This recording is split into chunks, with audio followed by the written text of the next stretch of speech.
आपे पांडे साजन आपे पूरन दे एक ने जुद समाइया कि पिल्ले रैन चढ़े एक ने हाली पैस मने ऊपर रैन खड़े तिना सवारे नारका जिनको नजर करे महला तुझा आपे साजे करया जाई फिर आप इस विच जंतु पाए के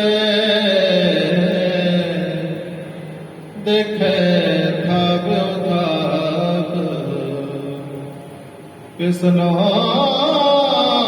कहिए नानका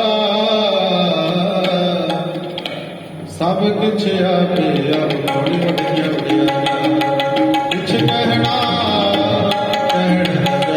सुखता कदर करी हे जिया जिग सवाए साई कारण लावणी तुर छोड़ी तिन गाए नानक की बारी और दूजी नान जाए सो करे जित सैर जार जायर जाय सत वाहिगुरु जी का खालसा वाहिगुरु जी की फतेह वाहिगुरु जी का खालसा वाहिगुरु जी की फतेह वाहिगुरु जी की फतेह वाहिगुरु जी की फतेह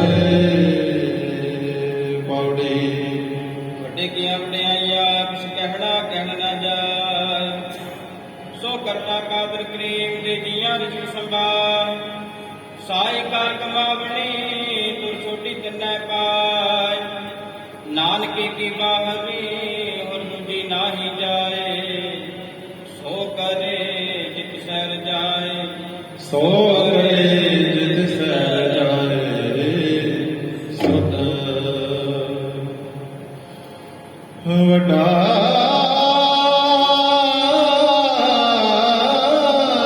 ਤੇਰਾ ਦਰਬਾਰ ਸਚਾ ਤੁਧ ਤਖਤ ਸਿਰ ਸ਼ਾਹ ਬਾਦਸ਼ਾਹ ਨਿਹਚਲ ਚੌਰ ਛਤ ਔੜੀ ਵੱਡੀ ਹੋ ਵੱਡਾ ਅਪਾਰ ਤੇਰਾ ਵਰਤਵਾ ਰਾਮ ਰਾਜ ਨੇਕ ਨ ਜਾਣ ਕਰਤਨਾ ਜੀਆਂ ਅੰਦਰ ਜੀਓ ਸਭ ਕਿਛ ਜਾਣ ਲਾ ਸਭ ਕਿਛ ਤੇਰੇ ਵਸ ਤੇਰਾ ਕਰ ਭਲਾ ਤੇਰਾ ਘਰ ਆਨੰਦ ਵਧਾਈ ਤੁਧ ਘਰ ਮਾਣ ਮਹੰਤਾ ਤੇਜ ਆਪਣਾ ਆਪ ਜਾਣ ਸਰਬ ਕਲਾ ਭਰਪੂਰ ਦਿਸੈ ਜਤ ਕਤਾ ਨਾਨਕ ਦਾਸ ਦਾਸ ਦਇਆ ਗਏ ਬਿਨਵਤਾ ਤੇਰਾ ਜੀ ਤੇਰਾ ਨਾਮ ਸਤ ਹੈ ਸ਼੍ਰੀ ਵਾਹਿਗੁਰੂ ਪੌੜੀ ਵੱਡੀ ਹੂੰ ਵੱਡਾ ਅਪਾਰ ਤੇਰਾ ਮਰਤਬਾ ਰੰਗ ਬਰੰਗ ਅਨੇਕ ਨਾ ਜਾਪਨ ਕਰਤਬਾ ਜੀਆਂ ਅੰਦਰ ਜਿਉ ਸਭ ਕਿਛ ਜਾਣ ਲਾ ਸਭ ਕੁਛ ਤੇਰੇ ਵਸ ਤੇਰਾ ਘਰ ਭਲਾ ਤੇਰੇ ਘਰ ਆਨੰਦ ਵਧਾਈ ਤੁਧ ਘਰ ਮਾਣ ਮਹਤਾ ਤੇਜ ਆਪਣਾ ਆਪ ਜਰ ਸਰਬ ਕਲਾ ਭਰਪੂਰ ਦਿਸੈ ਜਤ ਕਤਾ ਨਾਨਕ ਦਾਸ ਦਾਸ ਤੁਧ ਆਗੇ ਬਿਨਵਤ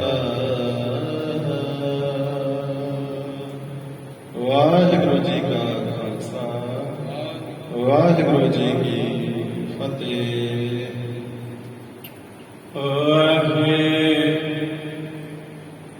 ਗੁਰੂ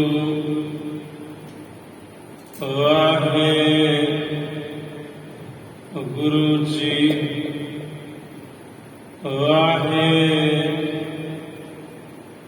ਗੁਰੂ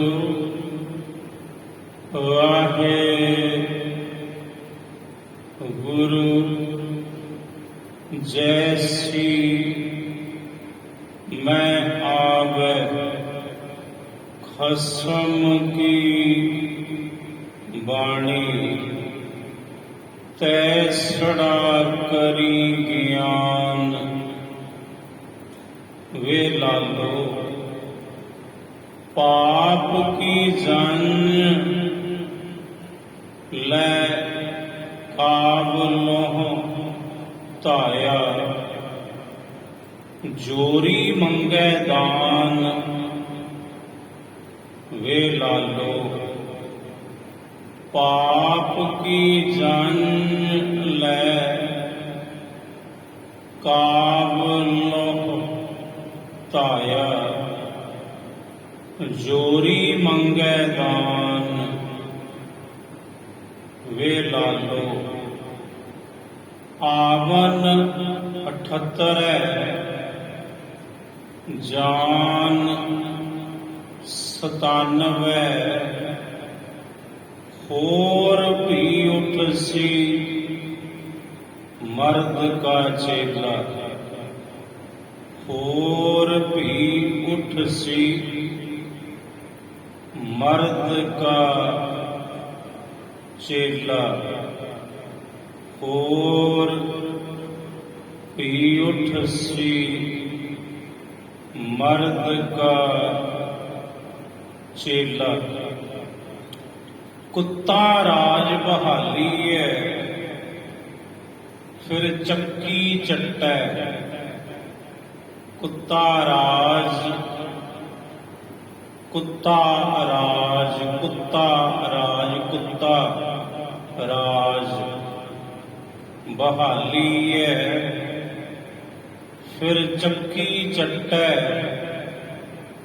आपन हथी अपनी जड़ आप उपटै आपन हथी अपनी जड़ आप उपटै राजे पाप कमांदे उल्टी वाड़ खेत का खाई राजे पाप कमांदे उल्टी वाड़ खेत का खाई राजे पाप कमांदे उल्टी वाड़ खेत का खाई राजे सिंही मुकद्दम कुत्ते राजे सिंही मुकद्दम कुत्ते राजे सिंही मुकद्दम कुत्ते कुत्ते राजे राजे सिंही मुकद्दम कुत्ते सुका होटाल गुर से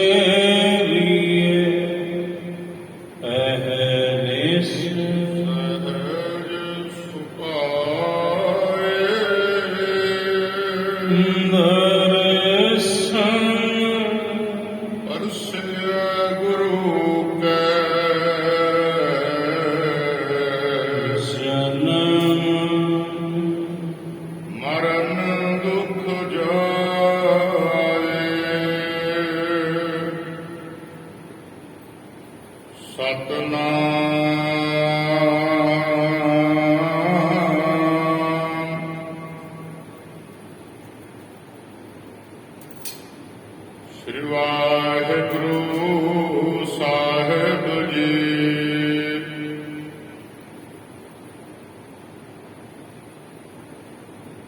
ਤੇਰੀ ਨਿਰਗੁਣ ਕਥਾ, ਕਥਾ ਹੈ ਮਿੱਠੀ,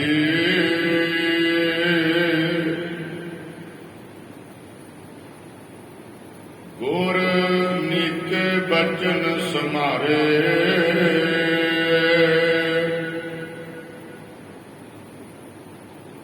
ਗਾਵਤ ਗਾਵਤ ਹਰ ਗੁਣ ਗਾਏ, ਗੁਣ ਗਾਵਤ ਗੁਰ ਨਿਸਤਾਰੇ। ਤੇਰੀ ਨਿਰਗੁਣ ਕਥਾ, ਕਥਾ ਹੈ ਮਿੱਠੀ, ਗੁਰ ਨੀਕੇ ਬਚਨ ਸਮਾਰੇ, ਗਾਵਤ ਗਾਵਤ ਹਰ ਗੁਣ ਗਾਏ, ਗੁਣ ਗਾਵਤ ਗੁਰ ਨਿਸਤਾਰੇ। ਸਾਧ ਸੰਗਤ ਜੀ, ਵਾਹਿਗੁਰੂ ਜੀ ਕਾ ਖਾਲਸਾ, ਵਾਹਿਗੁਰੂ ਜੀ ਕੀ ਫਤਿਹ। ਆਵੋ ਸੰਤ ਮਿਲੋ ਮੇਰੇ ਭਾਈ, ਮਿਲ ਹਰ ਹਰ ਕਥਾ ਕਰੋ। ਆਓ ਮੇਰੇ ਸੰਤ ਜਨੋ, ਮੇਰੇ ਗੁਰਸਿੱਖੋ, ਆਓ ਮਿਲ ਕੇ ਆਪਾਂ ਵਾਹਿਗੁਰੂ ਜੀ ਦੀ ਕਥਾ ਕਰੀਏ, ਵਿਚਾਰੀਏ। ਆਵੋ ਸੰਤ ਮਿਲੋ ਮੇਰੇ ਭਾਈ, ਇਹ ਮੇਰੇ ਭਾਈ, ਮੇਰੇ ਭਰਾਵੋ, ਮੇਰੇ ਸਿੱਖੋ, ਮੇਰੇ ਸੰਤ ਜਨੋ, ਆਓ ਮਿਲ ਕੇ ਹਰ ਹਰ ਕਥਾ ਕਰੋ। ਆਓ ਮਿਲ ਕੇ ਹਰੀ ਵਾਹਿਗੁਰੂ ਜੀ ਦੀ ਕਥਾ ਕਰੀਏ ਭਾਈ। ਹਰ ਕੀਆਂ ਕਥਾ ਕਹਾਣੀਆਂ ਗੁਰਮੀਤ ਸੁਣਾਈਆਂ। ਗੁਰੂ ਰੂਪੀ ਮਿੱਤਰ ਨੇ ਸਾਨੂੰ ਹਰੀ ਵਾਹਿਗੁਰੂ ਜੀ ਦੀ ਕਥਾ ਕਹਾਣੀ, ਪ੍ਰਭੂ ਦੀਆਂ ਕਹਾਣੀਆਂ ਬਾਤਾਂ ਸਾਨੂੰ ਗੁਰੂ ਰੂਪੀ ਮਿੱਤਰ ਨੇ ਸੁਣਾਉਣੀਆਂ ਕੀਤੀਆਂ। ਆਵੋ ਸੰਤ ਮਿਲੋ ਮੇਰੇ ਭਾਈ, ਮਿਲ ਹਰ ਹਰ ਕਥਾ ਕਰੋ। ਇਹ ਬਚਨ ਬਿਲਾਵਲ ਰਾਗ ਦੇ ਅੰਦਰ ਸੋਢੀ ਸੁਲਤਾਨ ਧੰਨ ਸਤਿਗੁਰੂ ਗੁਰੂ ਰਾਮਦਾਸ ਮਹਾਰਾਜ ਜੀ ਦੇ ਹਨ।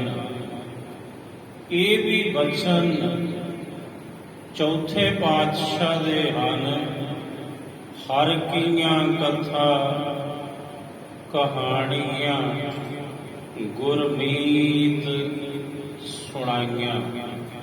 ਇਹ ਬਚਨ ਜੋ ਤੁਸਾਂ ਹੁਣੇ ਸ਼ਰਵਣ ਕੀਤਾ, ਇਹ ਬਚਨ ਵੀ ਦਰਗਾਹੀ ਇਲਾਹੀ ਸਤਿਗੁਰੂ ਜੀ ਦੀ ਬਾਣੀ ਦੇ ਨਟ ਰਾਗ ਦੇ ਅੰਦਰ ਸੋਢੀ ਸੁਲਤਾਨ ਧੰਨ ਸਤਿਗੁਰੂ ਗੁਰੂ ਰਾਮਦਾਸ ਮਹਾਰਾਜ ਜੀ ਦੇ ਹੀ ਉਚਾਰਨ ਕੀਤੇ ਹਨ। ਸਾਹਿਬ ਜੀ ਕੀ ਸਮਝਾਉਂਦੇ ਹਨ?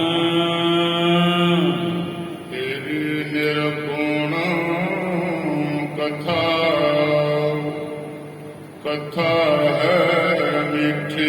ਏ ਮੇਰੇ ਵਾਹਿਗੁਰੂ, ਤੇਰੀ ਨਿਰਗੁਣ, ਏ ਮੇਰੇ ਨਿਰਗੁਣ ਵਾਹਿਗੁਰੂ ਜੀ, ਰਜੋ ਸਤੋ ਤੇ ਤਮੋ ਤਿੰਨਾਂ ਗੁਣਾਂ ਤੋਂ ਤੂੰ ਰਹਿਤ ਹੈ। ਇਹ ਮੇਰੇ ਨਿਰਗੁਣ ਵਾਹਿਗੁਰੂ ਜੀਓ, ਤੇ ਤੁਹਾਡੀ ਜਿਹੜੀ ਕਥਾ ਹੈ, ਤੇਰੀ ਨਿਰਗੁਣ ਕਥਾ, ਕਥਾ ਹੈ ਮਿੱਠੀ।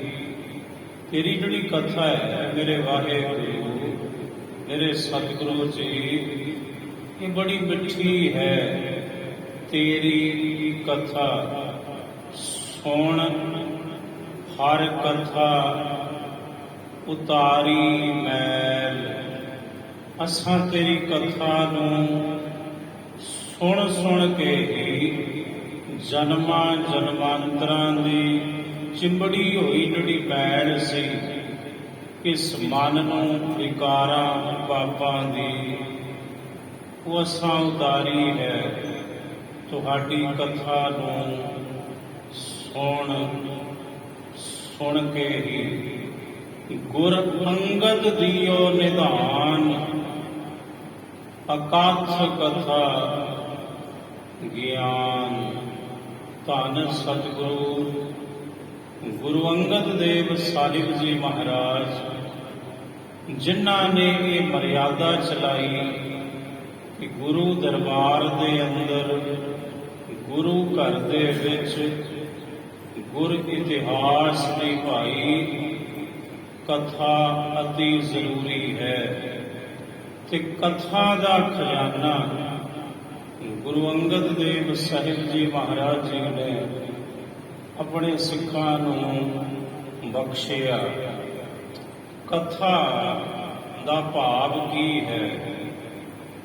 ਕਥਾ ਵਿਚਾਰਵਾਨ ਕਹਿੰਦੇ ਇੱਕ ਨਦੀ ਦੀ ਧਾਰਾਵਤ ਹੈ, ਨਿਰੰਤਰ ਚੱਲਦੀ ਹੈ, ਰੁਕਦੀ ਨਹੀਂ।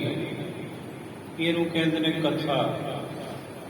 ਕਥਾ ਕਹੀਏ ਪਰਮਾਤਮਾ ਦਾ ਗਿਆਨ। ਤੇ ਕਥਾ ਦੇ ਜੇ ਅਰਥ ਕਰਨੇ ਹੋਣ ਅੱਖਰਾਂ ਦੁਆਰਾ, ਤਾਂ ਕੱਕਾ ਤੇ ਥੱਥਾ, ਥੱਥੇ ਨੂੰ ਕਰਨਾ ਥਾ ਕਥਾ। ਕੱਕੇ ਤੋਂ ਭਾਵ ਕੈ, ਕੈ ਕਹੀਏ ਗਿਆਨ ਸਰੂਪ। ਕੈ ਦਾ ਅਰਥ ਹੈ ਗਿਆਨ ਸਰੂਪ।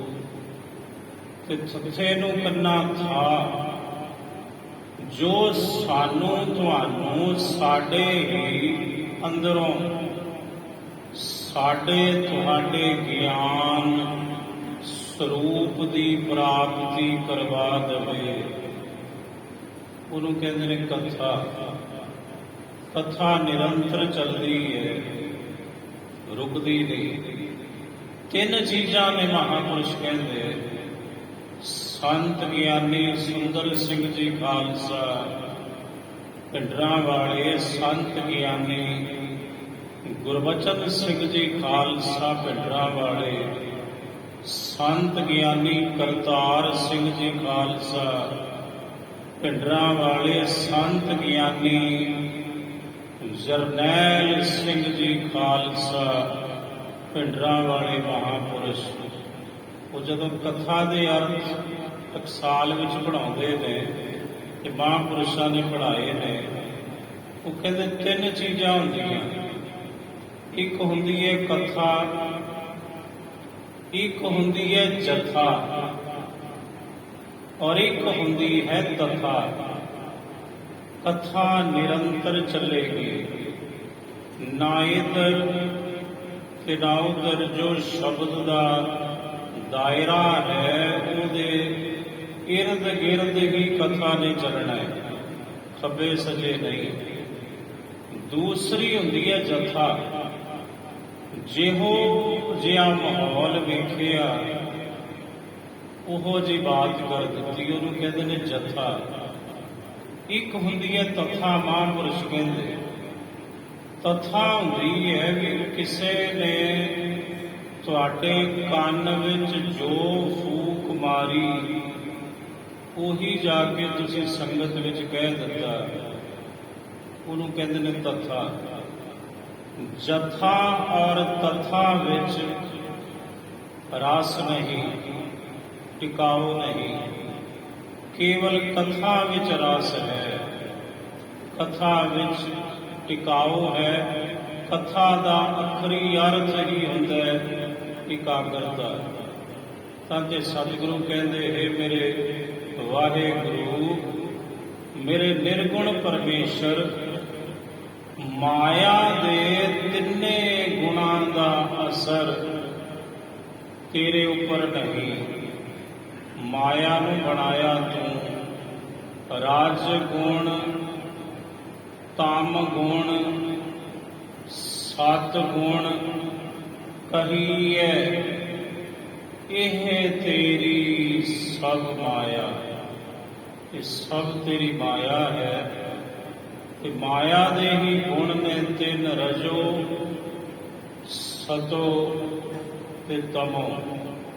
ਤੇਰੀ ਨਿਰਗੁਣ ਕਥਾ, ਕਥਾ ਹੈ ਮਿੱਠੀ। ਇਹ ਮੇਰੇ ਨਿਰਗੁਣ ਵਾਹਿਗੁਰੂ ਜੀ, ਤੁਹਾਡੀ ਕਥਾ ਬੜੀ ਮਿੱਠੀ ਹੈ ਜੀ। ਗੁਰ ਨੀਕੇ ਬਚਨ ਸਮਾਰੇ। ਗੁਰ, ਇੱਥੇ ਗੁਰ ਦੇ ਰਾਰੇ ਨੂੰ ਸਿਹਾਰੀ ਹੈ। ਇਹਦਾ ਭਾਵ ਹੈ ਗੁਰੂ ਰਾਹੀਂ, ਗੁਰੂ ਦੁਆਰਾ, ਗੁਰੂ ਦੇ ਰਾਹੀਂ ਹੀ ਤੇਰੇ ਸੋਹਣੇ ਸੋਹਣੇ ਬਚਨ, ਇਹ ਮੇਰੇ ਨਿਰਗੁਣ ਵਾਹਿਗੁਰੂ ਜੀ, ਅਸਾਂ ਆਪਣੇ ਹਿਰਦੇ ਵਿੱਚ ਸੰਭਾਲੇ ਹਨ। ਗਾਵਤ ਗਾਵਤ ਹਰ ਗੁਣ ਗਾਏ। ਗਾਉਂਦਿਆਂ ਗਾਉਂਦਿਆਂ ਹਰੀ ਦੇ ਗੁਣਾਂ ਨੂੰ ਅਸਾਂ ਗਾਇਨ ਕਰਦਿਆਂ ਕਰਦਿਆਂ। ਗੁਣ ਗਾਵਤ ਗੁਰ ਨਿਸਤਾਰੇ। ਤੇ ਜਿਹੜੇ ਭਾਈ ਵਾਹਿਗੁਰੂ ਜੀ ਦੇ ਗੁਣ ਗਾਉਂਦੇ ਨੇ, ਉਹਨਾਂ ਪ੍ਰਭੂ ਦੇ ਗੁਣ ਗਾਇਨ ਕਰਨ ਵਾਲਿਆਂ ਨੂੰ ਗੁਰੂ ਨੇ ਇਸ ਭਵ ਸਾਗਰ ਤੋਂ ਪਾਰ ਲੰਘਾ ਦਿੱਤਾ। ਵਿਵੇਕ ਗੁਰੂ ਗੁਰੂ ਸੰਦਰਸੀ। ਵਿਵੇਕ, ਵਿਵ ਜਮਾ ਏਕ, ਬਰਾਬਰ ਹੈ ਵਿਵੇਕ। ਵਿਵੇਕ ਦਾ ਅਖਰੀ ਅਰਥ ਹੁੰਦਾ ਹੈ ਗਿਆਨ, ਗਿਆਨ ਦੀ ਵਿਚਾਰ। ਵਿਵ ਏਕ, ਇੱਕ ਜੀਵ ਹੈ, ਇੱਕ ਈਸ਼ ਹੈ। ਜਦੋਂ ਜੀਵ ਔਰ ਈਸ਼ ਦਾ ਭੇਦ ਮਿਟ ਜਾਵੇ, ਉਹਨੂੰ ਕਹਿੰਦੇ ਨੇ ਵਿਵੇਕ। ਗੁਰੂ ਕਲਗੀਧਰ ਪਾਤਸ਼ਾਹ, ਗੁਰੂ ਗੋਬਿੰਦ ਸਿੰਘ ਸਾਹਿਬ ਜੀ ਮਹਾਰਾਜ, ਬਚਿੱਤਰ ਨਾਟਕ ਸਤਿਗੁਰੂ ਦੀ ਬਾਣੀ। ਮਹਾਰਾਜ ਕਹਿੰਦੇ, ਇਹ ਵਿਦ ਕਰਤ ਤਪੱਸਿਆ ਭਇਓ, ਦਵੈ ਤੇ ਏਕ ਰੂਪ ਹੋਵੈ ਗਇਓ। ਕਿ ਮੇਰੇ ਵਾਹਿਗੁਰੂ ਜੀ, ਇਸ ਪ੍ਰਕਾਰ ਤੁਹਾਡੀ ਤਪੱਸਿਆ ਹੇਮਕੁੰਡ ਸਾਹਿਬ ਦੀ ਪਾਵਨ ਧਰਤੀ ਤੇ ਅਸਾਂ ਕੀਤੀ ਕਿ ਤੁਹਾਡੀ ਤਪੱਸਿਆ ਕਰਦਿਆਂ ਕਰਦਿਆਂ ਦੋ ਤੋਂ ਇੱਕ ਹੀ ਹੋ ਗਏ। ਜੀਵ ਤੇ ਈਸ਼ ਦਾ ਭੇਦ ਹੀ ਮਿਟਾ ਦਿੱਤਾ।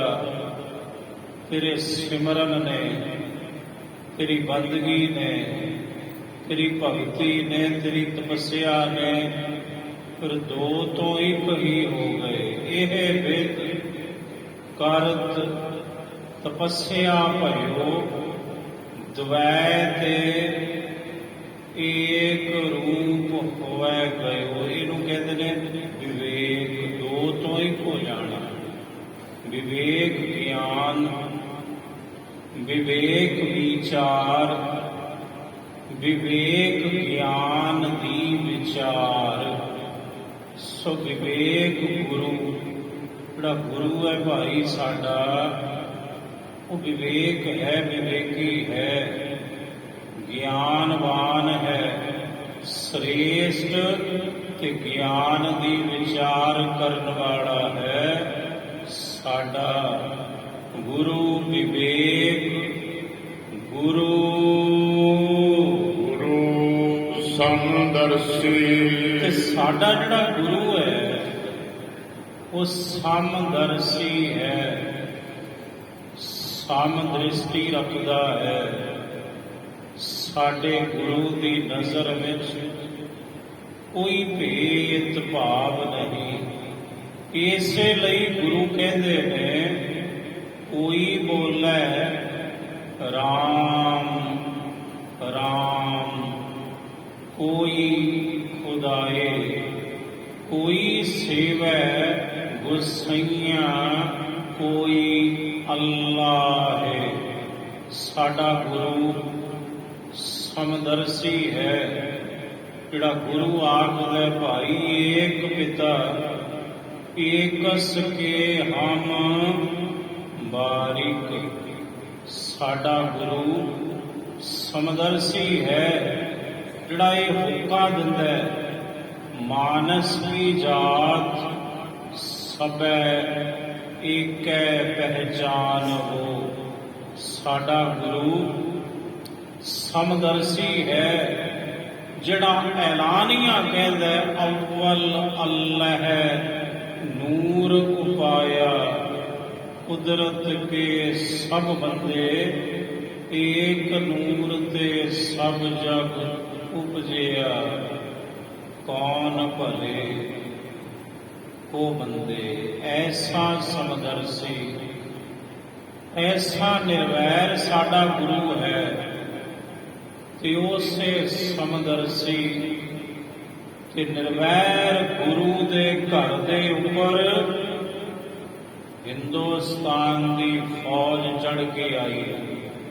ਆਪਣੇ ਹੀ ਦੇਸ਼ ਵਿੱਚ ਰੱਬ ਦੇ ਘਰ, ਗੁਰੂ ਦੇ ਘਰ, ਉਸ ਗੁਰੂ ਦੇ ਘਰ ਜਿਹੜਾ ਗੁਰੂ ਕੋਈ ਵਿਤਕਰਾ ਨਹੀਂ ਕਰਦਾ, ਜਿਹਦੀ ਨਜ਼ਰ ਵਿੱਚ ਸਾਰੇ ਇੱਕ ਨੇ, ਤੇ ਜਿਹਦੇ ਘਰੋਂ ਸਾਂਝੀ ਵਾਲਤਾ ਦਾ ਹੁਕਾ ਨਿਤਾ ਪ੍ਰਤੀ ਆਉਂਦਾ ਹੈ। ਉਸੇ ਗੁਰੂ ਦੇ ਘਰ ਨੂੰ ਤਹਿਸ ਨਹਿਸ ਕੀਤਾ ਜ਼ਾਲਮ ਸਰਕਾਰ ਦੀ ਸ਼ਹਿ ਤੇ। ਸਾਡੇ ਹੀ ਦੇਸ਼ ਦੀ ਮਿਲਟਰੀ ਨੇ, ਫੌਜ ਨੇ ਇੱਕ ਵੱਡਾ ਘੱਲੂਘਾਰਾ ਹੋਇਆ, ਇੱਕ ਛੋਟਾ ਘੱਲੂਘਾਰਾ ਹੋਇਆ। ਇੱਕ 1984 ਦੇ ਵਿੱਚ ਇਹ ਘੱਲੂਘਾਰਾ ਹੋਇਆ। ਘੱਲੂਘਾਰੇ ਦਾ ਅਰਥ ਹੁੰਦਾ ਹੈ ਵਿਨਾਸ਼, ਤਬਾਹੀ, ਇਹ ਤਬਾਹ ਕਰ ਦੇਣਾ ਸਾਰਾ ਕੁਝ। ਉਹਨੂੰ ਕਹਿੰਦੇ ਨੇ ਘੱਲੂਘਾਰਾ। ਯਤਨ ਤੇ ਬੜੇ ਕੀਤੇ, ਪਰ ਮੈਨੂੰ ਚੇਤੇ ਹੈ ਸੰਤ ਬਾਬਾ ਅਤਰ ਸਿੰਘ ਜੀ ਮਸਤੂਆਣਾ ਸਾਹਿਬਾਲਿਆਂ ਦੇ ਜੀਵਨ ਦੇ ਵਿੱਚ, ਕਿਉਂਕਿ ਸਭ ਤੋਂ ਪਹਿਲਾਂ ਮਹਾਂਪੁਰਸ਼ਾਂ ਨੇ ਮੈਥੋਂ ਗੁਰੂ ਘਰ ਦੇ ਵਿੱਚ ਜਿਹੜੀ ਕਥਾ ਕਰਵਾਈ, ਸੁਣਨ ਵਾਲਾ ਕੋਈ ਨਹੀਂ ਸੀ ਹੁੰਦਾ, ਕੇਵਲ ਗੁਰੂ ਹੁੰਦਾ ਸੀ। ਤੇ ਬਹਿ ਕੇ ਸਪੀਕਰ ਲਾ ਕੇ ਫਿਰ ਚੱਲ ਪੈਣੀ ਉਹ ਕਥਾ। ਪੂਰਾ ਜੀਵਨ ਪੜ੍ਹਿਆ ਮਹਾਂਪੁਰਸ਼ਾਂ ਦਾ। ਉਹਦੇ ਵਿੱਚ ਇੱਕ ਬਚਨ ਹੈ, ਸੰਤ ਬਾਬਾ ਅਤਰ ਸਿੰਘ ਜੀ ਕਹਿੰਦੇ, ਭਾਈ ਸਿੱਖੋ, ਇਹ ਕਲਗੀਆਂ ਵਾਲੇ ਦਾ ਐਸਾ ਪੰਥ ਹੈ, ਪੰਥ ਖਾਲਸਾ। ਸਮੇਂ ਸਮੇਂ ਦੀਆਂ ਸਰਕਾਰਾਂ ਨੇ, ਜ਼ਾਲਮ ਸਰਕਾਰਾਂ ਨੇ ਖਾਲਸਾ ਪੰਥ ਨੂੰ ਮਿਟਾਉਣ ਦੇ ਹਰ ਹੀਲੇ ਹਰ ਸਰਕਾਰ ਨੇ ਵਰਤੇ। ਪਰ ਕਹਿੰਦੇ ਗੁਰੂ ਨਾਨਕ ਨੇ ਆਪਣੇ ਇਸ ਸਿੱਖ ਪੰਥ ਦੀਆਂ ਜੜ੍ਹਾਂ ਪਤਾਲ ਦੇ ਵਿੱਚ ਲਾ ਦਿੱਤੀਆਂ। ਇਹ ਕਹਿੰਦੇ ਉੱਪਰੋਂ ਉੱਪਰੋਂ ਛਾਂਗਦੇ ਨੇ, ਉੱਪਰੋਂ ਉੱਪਰੋਂ ਬਹੁਤ ਦਫਾ ਅਸੀਂ ਛਾਂਗੇ ਗਏ। ਭਾਵੇਂ ਉਹ ਵੀਰ ਮੰਨੂ ਹੈ, ਭਾਵੇਂ ਉਹ ਅਬਦਾਲੀ ਹੈ, ਤੇ ਭਾਵੇਂ ਅਜੋਕੇ ਸਮੇਂ ਦੀ ਜ਼ਾਲਮ ਸਰਕਾਰ ਸੀ 1984 ਦੇ ਸਮੇਂ, ਤੇ ਭਾਵੇਂ ਹੋਰ ਸਰਕਾਰ ਹੈ, ਸਿੱਖਾਂ ਦੇ ਨਾਲ ਭੇਦਭਾਵ ਇਸੇ ਤਰ੍ਹਾਂ ਜਾਰੀ ਹੈ। ਮਹਾਂਪੁਰਸ਼ ਕਹਿੰਦੇ ਸਮੇਂ-ਸਮੇਂ ਦੀਆਂ ਸਰਕਾਰਾਂ ਨੇ ਗੁਰੂ ਨਾਨਕ ਦੇ ਇਸ ਪੰਥ ਨੂੰ ਉੱਪਰੋਂ ਛਾਂਗਣ ਦਾ ਯਤਨ ਕੀਤਾ, ਪਰ ਕਹਿੰਦੇ ਸਮਾਂ ਪਾ ਕੇ ਇਹ ਕਰੂੰਗਲਾਂ ਫਿਰ ਫੁੱਟਦੀਆਂ ਨੇ।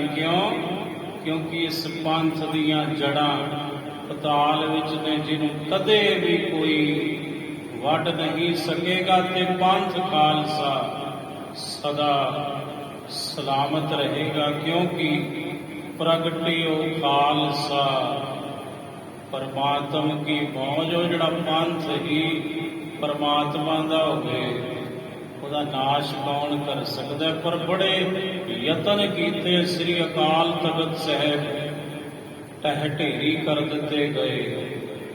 ਹਰਿਮੰਦਰ ਸਾਹਿਬ ਵੱਲ ਤੋਪਾਂ ਦੇ ਮੂੰਹ ਕਰ ਲਏ, ਗੋਲੀਆਂ ਲੱਗੀਆਂ ਹਰਿਮੰਦਰ ਸਾਹਿਬ ਦੇ ਉੱਪਰ।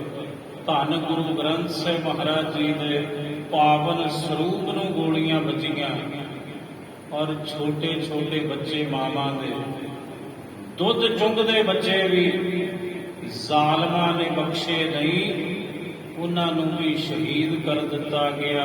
6-6 ਮਹੀਨੇ ਔਰ 1-1 ਸਾਲ ਦੇ ਬੱਚੇ ਸ਼ਹੀਦ ਹੋਏ। ਸਾਕਾ ਬਲਿਊਸਦਾਰ, ਨੀਲਾ ਤਾਰਾ ਜਿਹੜਾ ਇੱਕ ਘੱਲੂਘਾਰਾ ਦਿਵਸ ਸਮੁੱਚਾ ਪੰਥ ਮਨਾ ਰਹੇ। 1 ਜੂਨ ਤੋਂ 6 ਜੂਨ ਤੱਕ ਇੱਕ ਘੱਲੂਘਾਰਾ ਦਿਵਸ ਪੰਥ ਮਨਾ ਰਹੇ ਹੈ।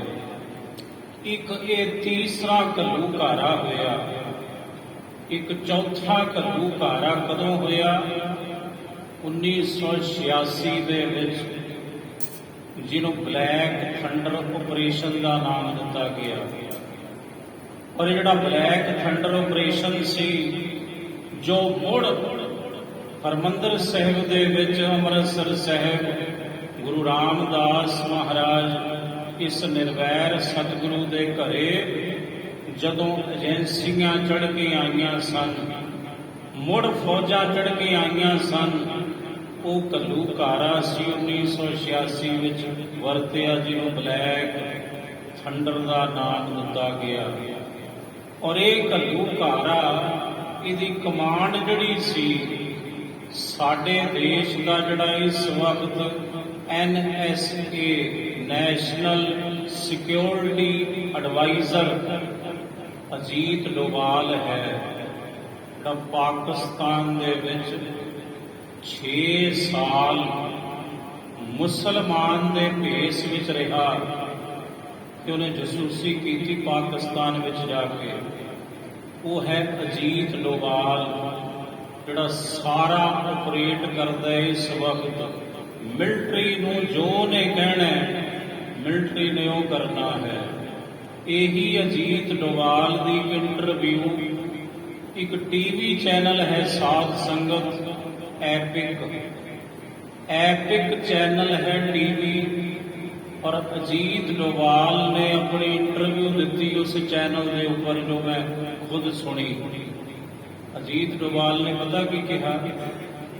ਕਹਿੰਦਾ ਮੇਰੀ ਡਿਊਟੀ ਲਾਈ ਗਈ, ਕਿਉਂਕਿ ਰਾਹ ਦਾ ਮੁਖੀ ਸੀ ਇਹ। ਸਾਡੇ ਦੇਸ਼ ਦੀਆਂ ਏਜੰਸੀਆਂ ਬਹੁਤ ਨੇ। ਇੱਕ IB ਹੈ, ਜਿਹਨੂੰ ਇੰਟੈਲੀਜੈਂਸ ਬਿਊਰੋ ਕਿਹਾ ਜਾਂਦਾ ਹੈ। ਇੱਕ CID ਹੈ, ਇੱਕ CBI ਹੈ, ਤੇ ਇੱਕ ਸਭ ਤੋਂ ਵੱਡੀ ਏਜੰਸੀ ਹੈ ਭਾਰਤ ਦੀ, ਜਿਹਨੂੰ ਰਾਹ ਕਿਹਾ ਜਾਂਦਾ ਹੈ।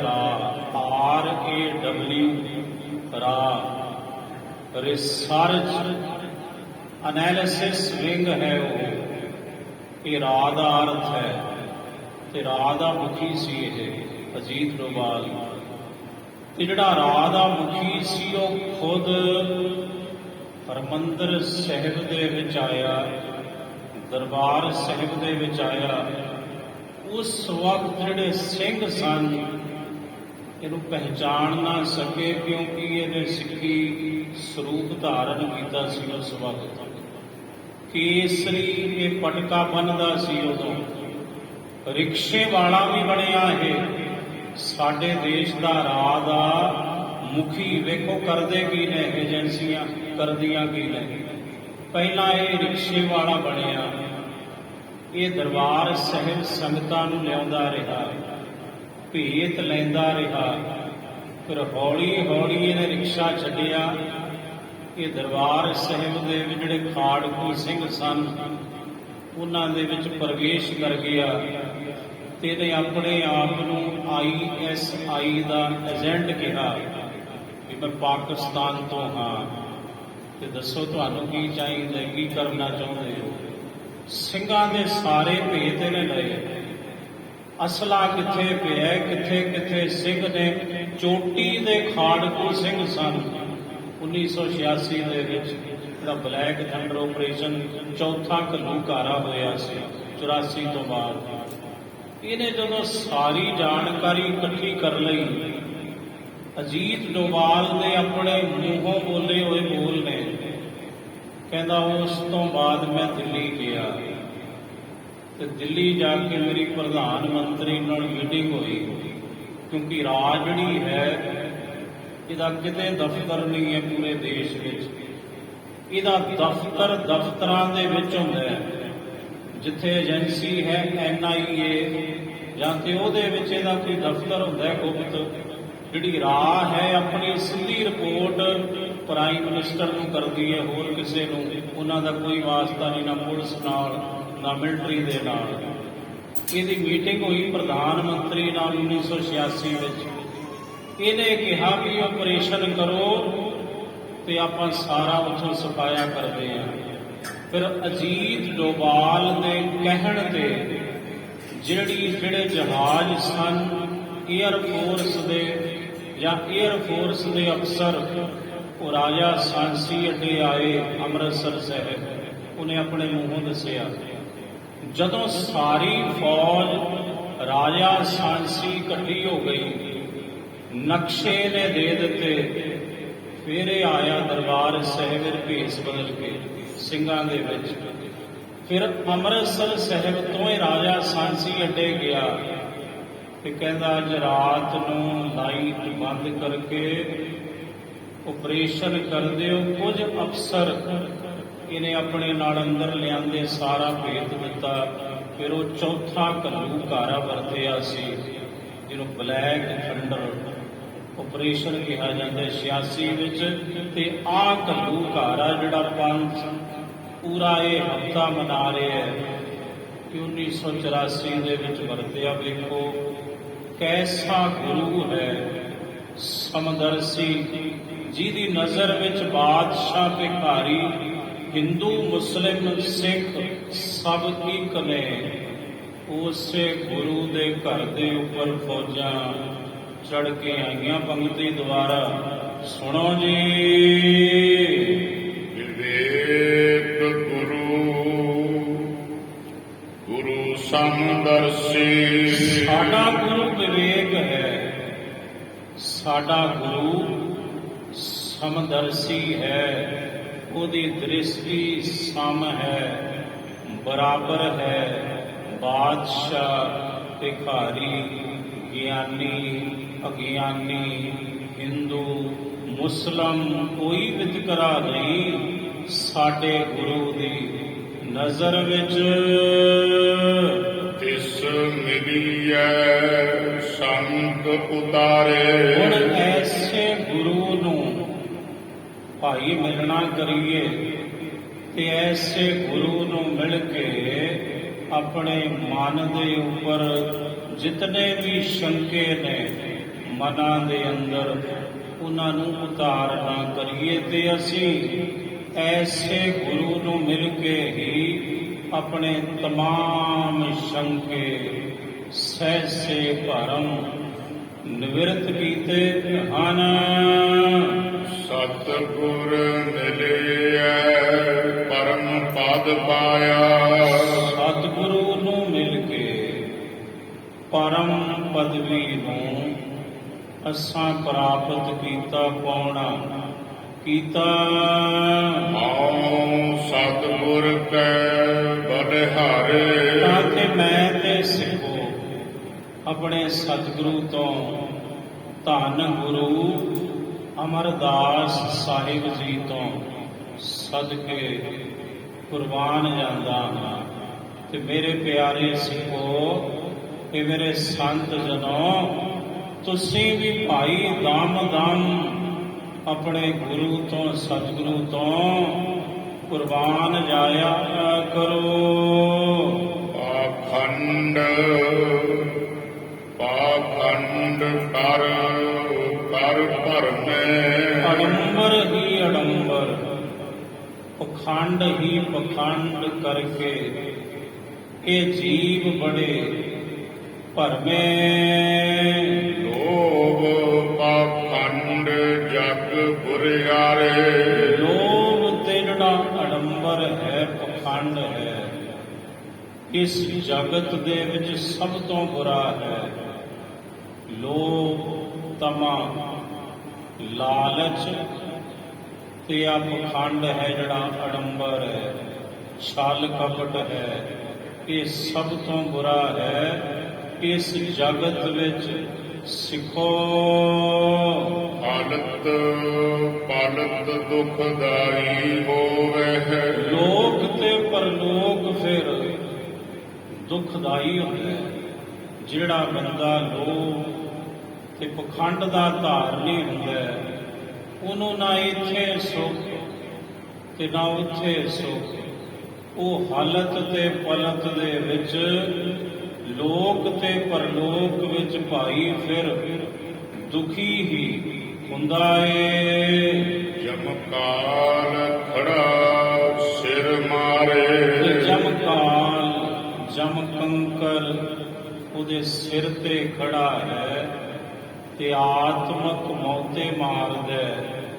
ਐਸੇ ਮਨੁੱਖ ਨੂੰ ਉਗਵੈ ਦਿਨਸ ਆਨ ਜਾਲ ਸੰਭਾਲੈ। ਸਤਿਗੁਰੂ ਕਹਿੰਦੇ ਵੇਖੋ, ਉਗਵੈ ਦਿਨਸ, ਦਿਨ ਉਗਦਾ, ਭਾਵ ਜਦੋਂ ਦਿਨ ਚੜ੍ਹਦਾ ਹੈ ਤਾਂ ਵੇਖੋ ਸੁਭਾਅ ਕੀ ਹੈ ਮਨੁੱਖ ਦਾ।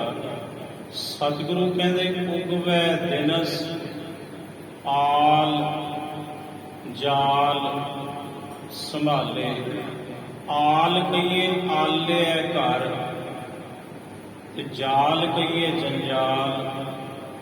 ਘਰ ਦੇ ਜਿਹੜੇ ਕੰਮਕਾਰ ਧੰਦੇ ਨੇ, ਉਹਨਾਂ ਨੂੰ ਇਹ ਮਨੁੱਖ ਦਿਨ ਚੜ੍ਹਦੇ ਹੀ ਸੰਭਾਲਦਾ, ਉਹਦੇ ਵਿੱਚ ਖਚਤ ਹੁੰਦਾ ਏ। ਦਿੱਖ ਮਾਇਆ ਤੇ ਵਿਸਥਾਰੇ। ਸਤਿਗੁਰੂ ਕਹਿੰਦੇ ਵੇਖ ਮਾਇਆ ਕੇ ਵਿਸਥਾਰੇ। ਜਿਹੜੀ ਵੇਖ ਰੂਪ ਮਾਇਆ ਹੈ, ਜ਼ਹਿਰ ਹੈ। ਦਿਨ ਚੜ੍ਹਦੇ ਨੂੰ ਬੰਦਾ ਉਸੇ ਮਾਇਆ ਦੇ ਧੰਦਿਆਂ ਦੇ ਪਸਾਰੇ ਨੂੰ ਪਸਾਰਦਾ ਹੈ। ਆਈ ਰੈਨ ਭਇਆ ਸੁਖਨੰਤਰ। ਤੇ ਜਦੋਂ ਰਾਤ ਆਈ ਰੈਨ ਭਇਆ ਸੁਖਨੰਤਰ, ਰਾਤ ਆਉਂਦੀ ਹੈ ਤੇ ਬੰਦਾ ਫਿਰ ਥੱਕ ਹਾਰ ਕੇ ਸੌਂਦਾ ਹੈ, ਫਿਰ ਸੁਪਨੇ ਲੈਂਦਾ ਹੈ ਉਸੇ ਮਾਇਆ ਦੇ। ਤੇ ਫਿਰ ਸੁਪਨੰਤਰ, ਸੁਪਨਿਆਂ ਦੇ ਅੰਦਰ ਵੀ ਦੇਖ ਸੁਪਨ ਭੀ ਦੁੱਖ ਸਾਰੇ। ਸਤਿਗੁਰੂ ਕਹਿੰਦੇ ਵੇਖੋ, ਨਾ ਦਿਨੇ ਸੁਖੀ ਨਾ ਰਾਤ ਨੂੰ ਸੁਖੀ, ਪੈ ਕੇ ਵੀ ਸੁਖੀ ਨੇ ਮੇਰੇ। ਕਿਉਂ? ਕਿਉਂਕਿ ਸਤਿਗੁਰੂ ਕਹਿੰਦੇ ਸੁਪਨੇ ਦੇ ਵਿੱਚ ਹੀ, ਸੁਪਨੇ ਦੇ ਵਿੱਚ ਵੀ ਜਿਹੜੇ ਦਿਨੇ ਇਹਨੇ ਪਸਾਰੇ ਮਾਇਕੀ ਧੰਦਿਆਂ ਦੇ, ਸੁਪਨੇ ਦੇ ਵਿੱਚ ਵੀ ਉਹੀ ਪਸਾਰਦਾ ਹੈ। ਨਾ ਫਿਰ ਸੌਂ ਕੇ ਸੁਖੀ, ਨਾ ਜਾਗ ਕੇ ਸੁਖੀ, ਨਾ ਦਿਨੇ ਸੁਖੀ ਨਾ ਰਾਤੀ ਸੁਖੀ। ਕੱਲਰ ਖੇਤ ਲੈ ਕੂੜ ਜਮਾਇਆ। ਸਤਿਗੁਰੂ ਕਹਿੰਦੇ ਕੱਲਰ ਖੇਤ ਹੈ, ਕੱਲਰ ਹੋਵੇ ਜਿੱਥੇ ਉਹ ਖੇਤ, ਉਹਦੇ ਵਿੱਚ ਕੀ ਉਗਣਾ ਹੈ? ਫਸਲ ਤੇ ਉਗਣੀ ਨਹੀਂ ਉਹਦੇ ਵਿੱਚ। ਸਤਿਗੁਰੂ ਕਹਿੰਦੇ ਕੱਲਰ ਖੇਤ ਲੈ। ਇਹ ਜਿਹੜਾ ਮਨੁੱਖ ਹੈ ਨਾਮ ਤੋਂ ਟੁੱਟਿਆ ਹੋਇਆ, ਨਾਮ ਤੋਂ ਹੀਣਾ ਮਨੁੱਖ, ਉਹਦੀ ਜਿਹੜੀ ਜ਼ਿੰਦਗੀ ਹੈ ਸਤਿਗੁਰੂ ਕਹਿੰਦੇ ਉਸ ਕੱਲਰ ਖੇਤ ਵਰਗੀ ਹੈ। ਤੇ ਉਹ ਜਿਹੜਾ ਮਨਮੁਖ ਵਿਅਕਤੀ ਹੈ, ਸਾਖਤ ਮਨੁੱਖ ਹੈ, ਜੋ ਸ਼ਕਤੀ ਦਾ ਪੁਜਾਰੀ ਹੈ, ਜਿਹਨੇ ਅਕਾਲ ਪੁਰਖ ਨੂੰ ਭੁਲਾਇਆ ਹੋਇਆ ਹੈ। ਸਤਿਗੁਰੂ ਕਹਿੰਦੇ ਭਾਈ ਫਿਰ ਉਹ ਆਪਣੇ ਹਿਰਦੇ ਦੇ ਅੰਦਰ, ਆਪਣੇ ਹਿਰਦੇ ਰੂਪੀ ਖੇਤ ਵਿੱਚ ਫਿਰ ਉਹ ਕੂੜ ਦਾ ਹੀ ਬੀਜ ਬੀਜਦਾ ਏ। ਸਭ ਕੂੜੈ ਕੇ ਖਲਵਾਰੇ। ਇਹ ਸਾਰੇ ਕੂੜ ਦੇ ਜਿਹੜੇ ਪਸਾਰੇ ਨੇ ਉਹਨਾਂ ਦੇ ਖਲਵਾੜੇ ਹੀ ਫਿਰ ਉਹ ਲਾਉਂਦਾ ਹੈ। ਸਾਬਤ ਨਰ ਸਭ ਭੂਖ ਭੁਖਾਨੇ। ਸਾਹਿਬ ਕਹਿੰਦੇ ਸਿੱਖੋ ਜਿਹੜੇ ਸਾਖਤ ਮਨੁੱਖ ਨੇ ਉਹ ਕਦੇ ਰੱਜਦੇ ਨਹੀਂ ਹੁੰਦੇ, ਉਹ ਸਦਾ ਹੀ ਸਾਰੇ ਭੁੱਖੇ ਹੀ ਰਹਿੰਦੇ ਨੇ। ਕਿਉਂ? ਕਿਉਂਕਿ ਤ੍ਰਿਸ਼ਨਾ ਦੀ ਭੁੱਖ ਉਹਨਾਂ ਦੇ ਅੰਦਰ ਪ੍ਰਬਲ ਹੁੰਦੀ ਹੈ। ਆਏ ਪ੍ਰਭ ਸਰਨਾਗਤੀ ਕਿਰਪਾ ਨਿਤ ਦਇਆਲ। ਏਕ ਅੱਖਰ ਹਰ ਮਨ ਬਸਤ ਨਾਨਕ ਹੋਤ ਨਿਹਾਲ। ਵਾਹਿਗੁਰੂ ਜੀ ਕਾ ਖਾਲਸਾ, ਵਾਹਿਗੁਰੂ ਜੀ ਕੀ ਫਤਿਹ।